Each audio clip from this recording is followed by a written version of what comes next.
따라서 2세대의 비유, 31절에 보면 2세대의 사람을 무엇으로 비유할까? 무엇과 같은가? 그러면서 예수님이 이렇게 비유로 알아듣기 쉽게 이야기를 이렇게 했습니다. 장터에 앉아서 사람들이 피리를 불면 춤을 춰야 되는데 춤을 안 춥니다. 또 장례가 나서 사람들이 슬퍼 울면은 같이 울어줄 줄도 알아야 되는데 같이 울어줄 줄도 모릅니다. 또 세례 요한이 와서 이렇게 금식도 하고 포도주도 안 마시고 그러니까 사람들이 세례 요한을 비난하기를 귀신 들렸다, 그렇게 얘기를 합니다. 또 반대로 예수님이 와서 먹고 마시니까 식탐이 있다, 그리고 또 얘기하면서 죄인들하고 이렇게 친구가 돼서 이렇게 어울리는 걸 보니까 수준이 그렇다, 그러면서 비난을 합니다.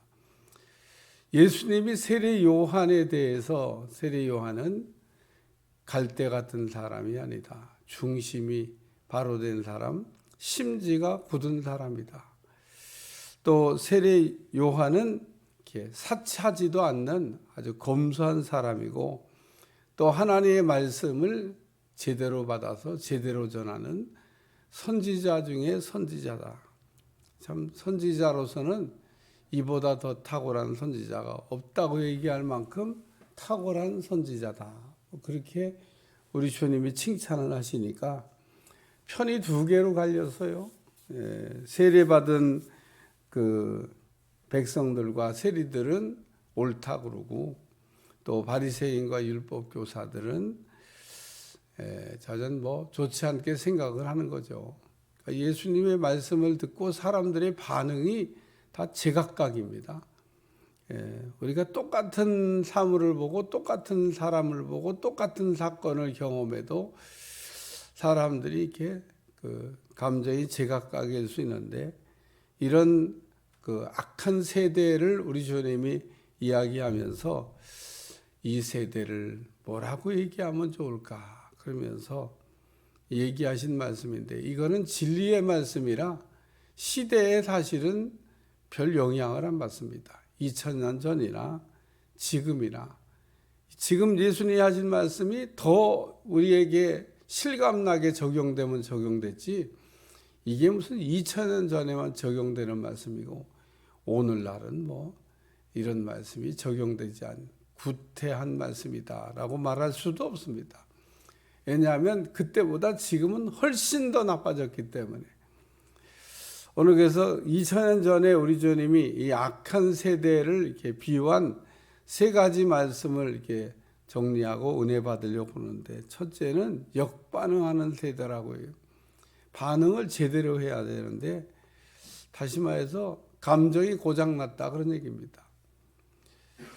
오늘 제대로 반응을 해야 돼요. 기뻐할 때는 기뻐하고 슬퍼할 때는 슬퍼하고, 그래야 정상인 겁니다.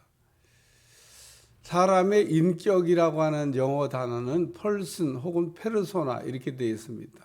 근데 이 페르소나라고 하는 이 말은 가면이라고 하는 연극 배우들이 연극할 때 쓰는 가면, 우리나라도 탈 그런 거 있습니다. 사람이 탈을 쓰기 전에는 그냥 평범해요. 근데 딱 탈을 씌워 놓으면 그 탈 쓴 사람의 예를 들면 삶을 그대로 재현합니다.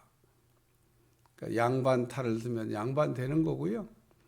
또 이렇게 천한 사람 탈을 쓰면 천한 사람이 되는 겁니다. 그 탈 춤 추는 거 보면 참 신기해요.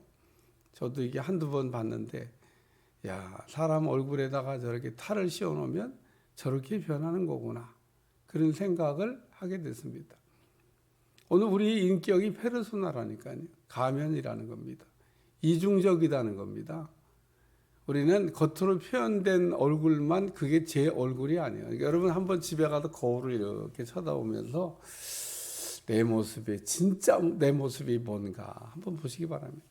거울에 비춰진 내가 나가 아니고 내 속에 들어있는 내가 있습니다.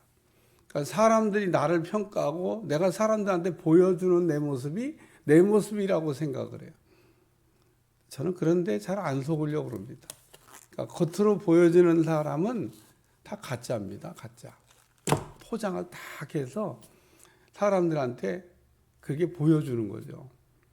근데 실제 속에 있는 나는 그럼 누구냐는 겁니다. 예를 들면 꼭 뭐 그런 건 아니니까 참고로 그냥 들으시면 좋겠어요. 사람이 막 이렇게 활달한 사람 있잖아요. 근데 그 내부에 있는 사람도 그러면 그렇게 활달하냐? 반대일 경우가 있다 그러더라고요. 그냥 참고 사항이니까.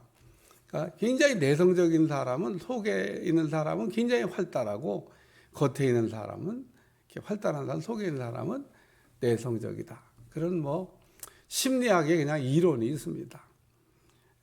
검증되지 않은 거니까.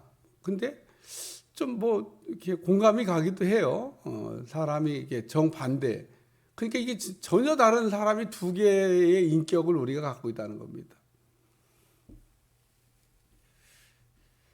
그래서 우리는 겉으로 이렇게 표현된 사람을 보면 그 사람의 진짜를 사실 볼 수가 없습니다. 영분별 훈련 받을 때 제일 먼저 하는 게 보이는 거를 무시해라. 보이는 걸 무시할 줄 모르면 영분별 못 합니다. 그러니까 겉으로 포장된 걸 보고 보니까 부자네. 그 인격도 훌륭하겠네. 근데 보니까 인격은 형편없어. 여러분 부자는 인격이 좋습니까? 우린 그렇게 생각을 해요. 부자고 포장 딱 해놓으면 인격도 훌륭할 거라고. 어떤 신분과 레벨이 있으면 인격이 훌륭할 거라고.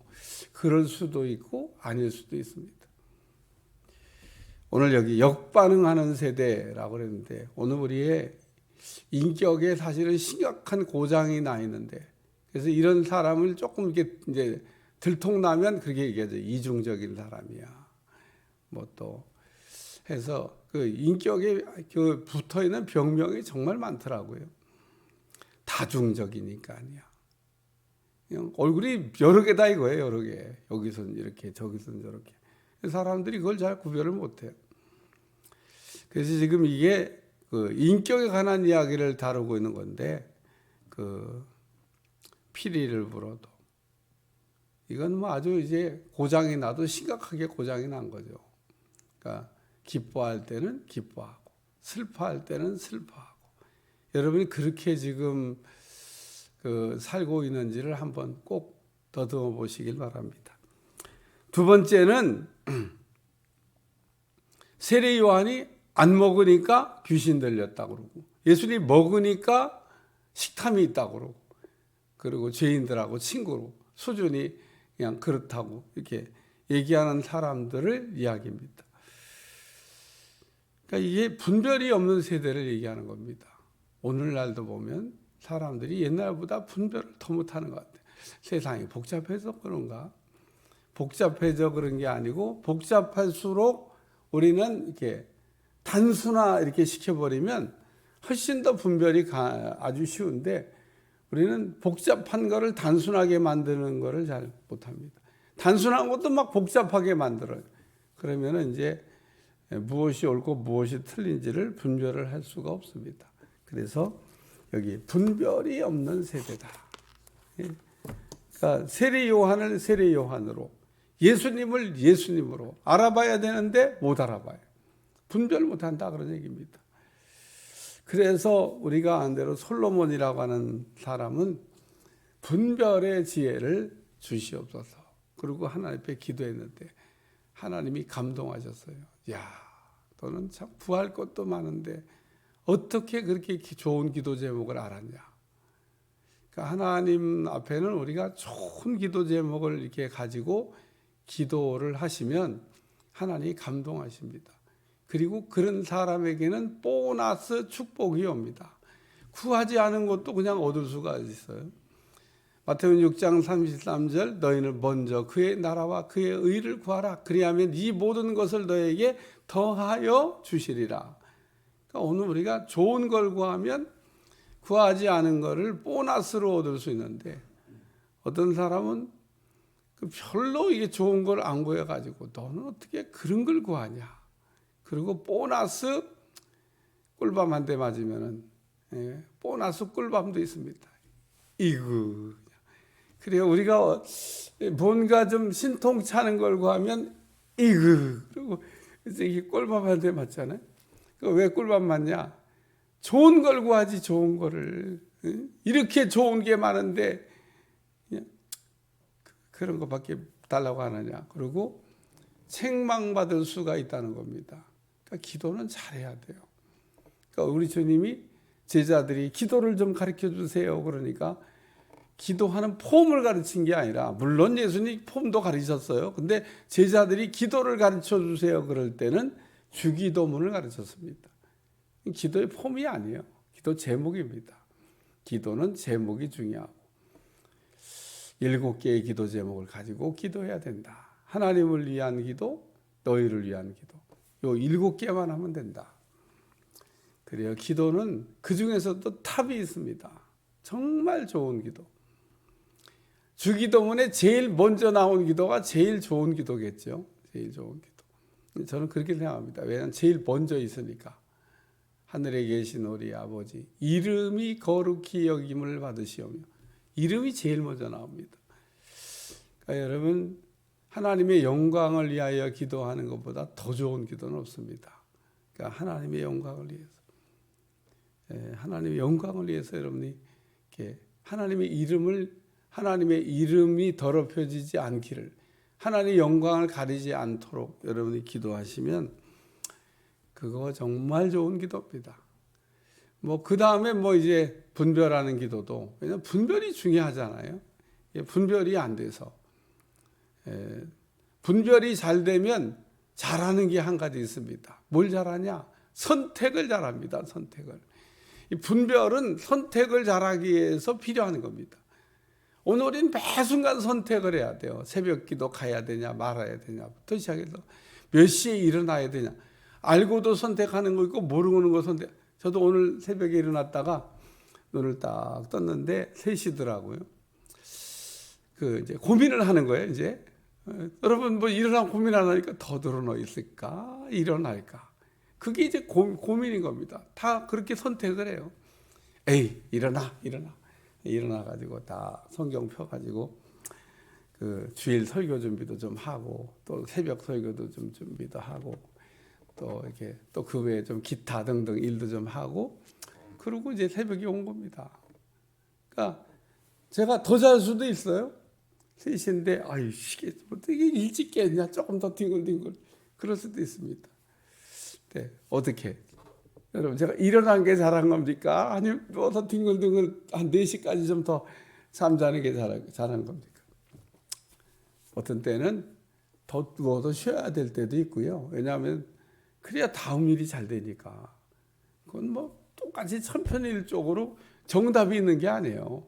더 누워서 쉬어야 될 때는 쉬어야 되는 거고, 일어나야 될 때도 일어나는 건데, 이거에 대한 분별이 돼야 된다는 겁니다. 그러니까 일어날 땐 일어나고, 더 둥글거려야 될 때는 둥글거려야 되는 거예요. 좀 쉬어야 돼. 그러니까 매 순간 우리는 그냥 아주 작은 것부터 큰 것까지, 이 길로 갈까 저 길로 갈까. 제가 집으로 돌아갈 때도 가는 길이 여러 개 있습니다. 골목길로 갈까 큰 길로 갈까, 지하도로 갈까 위로 갈까. 매번 다니는 길로 다닙니다만은 길을 바꿀 때도 있어요. 바꾸는 것도 선택입니다. 어떤 때는 제가 어떻게 하다 조금 늦게 갔는데, 가다 보니까 앞에 꽝꽝꽝 부딪혔어요. 어이구, 내가 조금만 빨리 갔더라면 어떻게 할 뻔했냐. 저기에 이렇게 엉킬 수도 있었겠다, 그런 생각이. 오늘 우리는 어떤 상황을 보고 분별 잘하는 여러분들이 되시길 바랍니다. 3번째는 지혜가 없는 세대라고 얘기하고 있습니다. 지혜가 있어야 되는데, 문제가 되는 거는 문제가 아니라 문제를 해결하지 못하니까 그게 문제가 되는 겁니다. 문제가는 우리는 앞에 늘 생겨요. 문제 없는 삶이 어디 있습니까? 우리 앞에는 그냥 매일 문제가 저는 한 가지 이게 해방된 게 있다 그러면 시험은 안 봐 있어요. 야, 학교 다니면서 진짜 초등학교 때부터 대학원 졸업할 때까지 그리고도 뭐 또 목회하면서 시험을 얼마나 봤는지 몰라요. 지금은 이제 시험은 좀 글쎄 모르겠어요. 또 시험 받을 게 오르는지 모르지만 어쨌든 시험 치는 건죠. 근데 뭐 우리 저기 전사님도 있는데 진급 시험 봐야 돼. 조금 있으면 진급하려면 진급 시험. 참 시험 어려워요. 시험.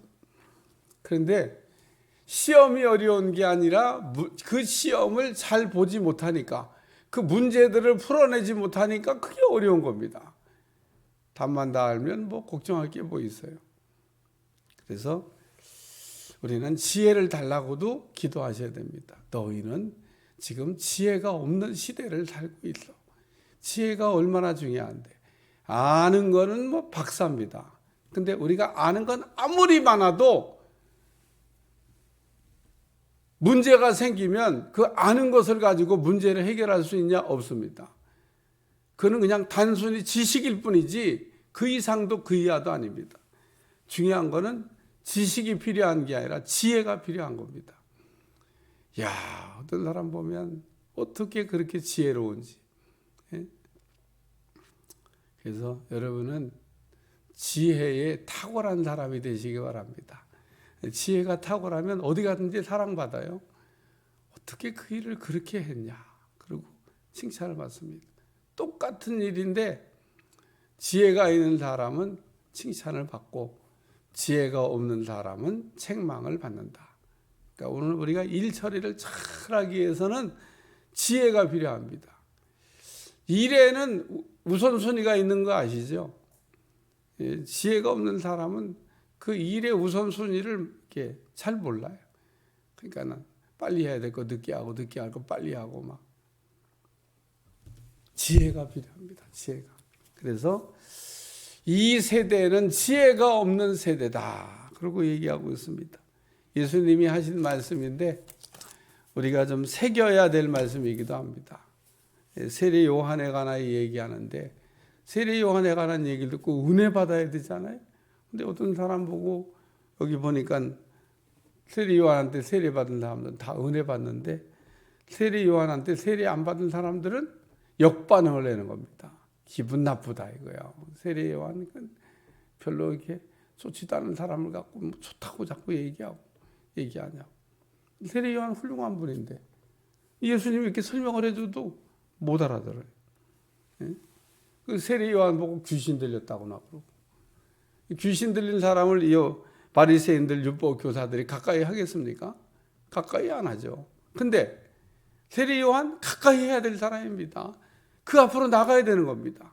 근데 바리새인 율법 교사들 안 가는 겁니다. 왜? 귀신 들렸다고 분별 못하니까. 세례 요한에게 가서 말씀을 듣고 지혜로워져야 되는데 안 갑니다. 그러니까 지혜를 얻을 수가 없는 거죠. 시바의 여왕은 솔로몬이 지혜가 있다. 그러니까 그 먼 길을 달려와 가지고 지혜를 얻으려고 달려왔다. 솔로몬이 지혜가 있다는 소문이 나니까 사람들이 막 달려왔습니다. 오늘도 우리에게 꼭 필요한 게 뭐냐? 지혜입니다. 지혜. 여러분 오늘 아침에도 이 내용을 기도 제목 삼아 가지고 기도로 일단 하시면 되는 겁니다. 새벽에는 왜 좋으냐? 매일 하나님께서 새로운 말씀을 들려주시는데 그게 기도 제목이에요. 어제 한 말씀 가지고 오늘 기도하지 마시고 오늘 들은 말씀을 가지고 기도하시면 되는 겁니다. 왜냐하면 오늘의 말씀이니까. 오늘의 말씀을 가지고. 그래서 반응 잘하게, 인격이 치유되게, 또 분별 잘하게, 지혜롭게 이렇게 기도하시기를 바랍니다. 하나님 오늘도 말씀으로 또 우리 자신을 보게 하시고 깨닫게 하심을 감사드리며 복된 하루가 되게 해 주시고 은혜로운 축복된 날이 될 수 있도록 역사해 주옵소서. 예수님의 이름으로 간절히 기도하옵나이다. 아멘.